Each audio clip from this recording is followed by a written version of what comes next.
Citizen modelo 1944 John 55A. Este reloj pertenece a la familia Ladies Eco Drive y les comento las características. Es un reloj que viene con caja y correa de acero inoxidable. Vemos que viene con dos tonos, uno plata y uno en color oro. Dial totalmente blanco con todos sus indicadores también jugando en color oro. Este reloj es de movimiento Eco Drive, por lo cual nunca tendremos que cambiar la batería.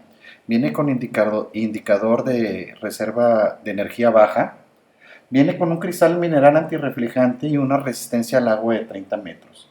Fechador ubicado a las 3 horas y una medida de caja de 26 milímetros.